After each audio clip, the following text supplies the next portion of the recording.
You know, I've been playing video games for so long now. Thought I might as well get back out into nature, really enjoy the sights, breathe in that fresh air, take in nature, you know, get away from the computer screen and relax.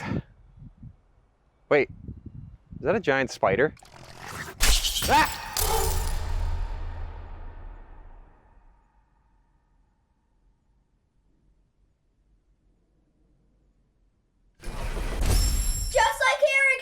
Oh man, an advanced Game Boy. Cool.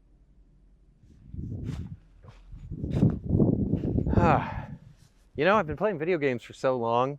Thought, you know, with the weather getting nice, might as well be a good time to go out and really enjoy nature. And wait. I know how this ends. I've done this before. Forget this. I'm going back inside and playing video games. I love Metroid. It's one of my favorite game franchises of all time, and despite this, I've only ever beaten one game out of the entire mainline series. I've never even touched the Metroid Prime trilogy. But I decided what better way to fix this than just sitting down and playing through the entire game series.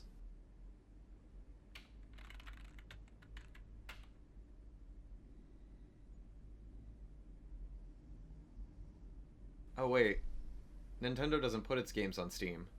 Oh, whatever will I do? How else will I get the exploration-driven gameplay that utilizes collecting power-ups to further increase your mobility and open up more of the map while having fun, engaging combat and puzzle-solving sections? Oh, I'm lost! Dude, play Ori. What a great idea!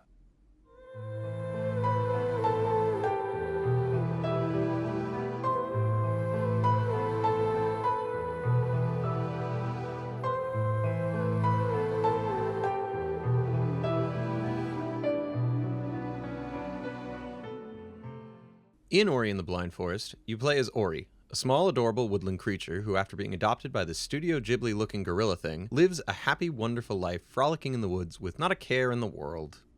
Just kidding, a terrible storm has come across the forest and has caused most of it to wither up and die. Ori comes back one day from scavenging for food, only to find its mom dead from starvation.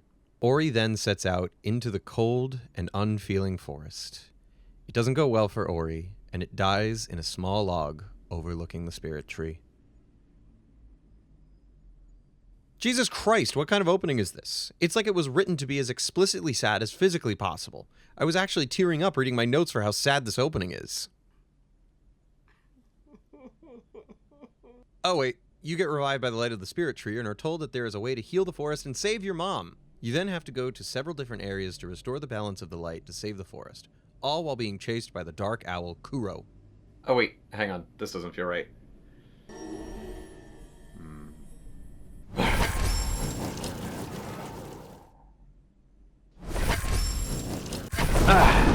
Alright, that's better.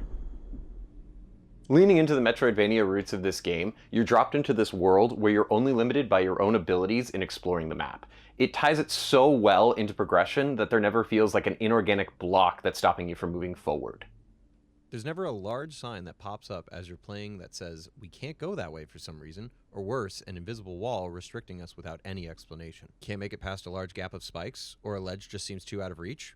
Go look through the map and maybe you'll find something to help you later. It really gives you that aha moment when you get a new ability and then think back to that one area you were having trouble with earlier and realize that a new part of the map has opened up to you. Now, about these abilities. You unlock these abilities by discovering new items in the world and finding ancestral trees that give you power-ups. The power-ups range from offensive abilities to mobility upgrades, but the best ones were the ones that combined the two of those aspects and made these amazing combination, and I'm just going to drop the pretense. It's Bash. My favorite ability was Bash. Honestly, any of the mobility upgrades were an instant hit with me, and that's because by the end of the game, I was freely running through the whole map, utilizing my entire suite of power-ups to their fullest potential. Bash, for example, worked like this. If an enemy shoots a projectile at you, you can use Bash to propel yourself in whatever direction the arrow is pointing. However, you can also use this move offensively, as whichever way you are shooting yourself, the projectile is launched in the opposite direction. And because of the time limit on this move, you have to really think about where you're shooting the projectile or where you're going, and oh god, it's just so satisfying. The Ginkgo tree climb for me was so hard, but I loved replaying it every time just because of its emphasis on using the Bash ability. Also, there's a skill tree. Along with all the upgrades that you find throughout the game, you have a skill tree you can access through your save points. Each of the 3 branches relates to different aspects of your character. There's the smart option, the useful option, and the meathead option.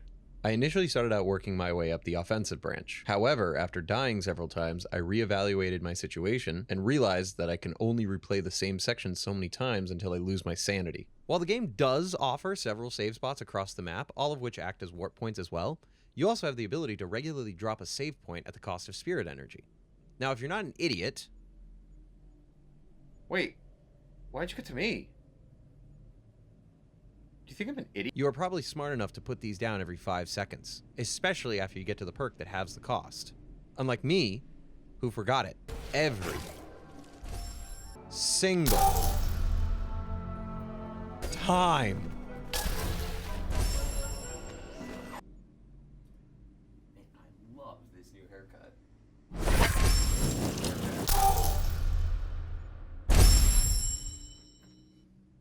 No! God knows why I didn't put a save point down every 5 minutes, because when you don't put one down that constantly, you're running the risk of either respawning at the beginning of the spike pit that killed you, or 5 sections and 4 power-ups back. This game is fucking beautiful. Sorry, that might be aggressive, but it's true. The game is heavily inspired by the films of Studio Ghibli, and that comparison goes further than the cute woodland creature vibe. The game does this amazing job of portraying a world that is both wonderful and also slightly scary. Like, you know that feeling you got as a kid walking into the woods on your own? The feeling of being somewhere very unfamiliar, yet also being curious enough to keep going? This is also not even talking about the actual art that's in the game. Most of the game uses parallax effects in great detail. The backgrounds are this mix of pre-rendered animated backgrounds to add another level to the world. They can be anything from a tree-topped horizon, the dense underbrush, or a cavernous expanse. And well, just look at them.